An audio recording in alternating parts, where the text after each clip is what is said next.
عن أبي هريرة رضي الله تعالى عنه قال قال رسول الله صلى الله عليه وسلم تنكح المرأة لأربعين لمالها ولحسبها وجمالها ولدينها فاظفر بذات الدين تربت يديك। আল্লাহ নবী সাল্লাল্লাহু আলাইহি সাল্লাম বলছেন, যখন তোমরা কোনো মেয়েকে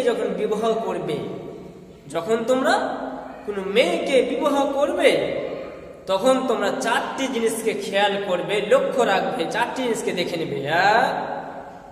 তুনকাহুল মারাতু লিআরবাঈন, চারটি জিনিস। লিমালিহা, তার মাল। 2 নম্বর হচ্ছে ওয়ালি হাসাবিহা, এবং তার বংশধর। ওয়া জামালিহা, এবং তার সৌন্দর্য। ওয়ালি দীনিহা, এবং তার দেনদার। ফাজফার বিজাতিদ দ্বীন তারবাত ইয়াদাইক। আল্লাহ নবী সাল্লাল্লাহু আলাইহি সাল্লাম বলছে, তুমি তিনটিকে ছেড়ে দাও। যে তিনটে থাকলে বা না থাকলে কোনো অসুবিধা নাই। যদি দেনদার হয় তাহলে বা সেটাকে নেওয়া যাবে। তুমি সব তিনটিকে ছেড়ে দাও, তুমি একটি দেখে নাও দেনদারিতা।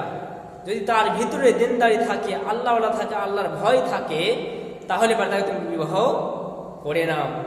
অতএব যদি আমরা দেনদার দেখতে যাই, তাহলে আমরা বিবাহ করার পূর্বে আমাদেরকে এইগুলো দেখতে হবে, লক্ষ্য রাখতে হবে। কিন্তু আমরা এটা যদি না দেখি, আমরা তাদের সামাজিক আমরা না দেখি, তাহলে আমরা নিজে ক্ষতিগ্রস্ত হয়ে যাব।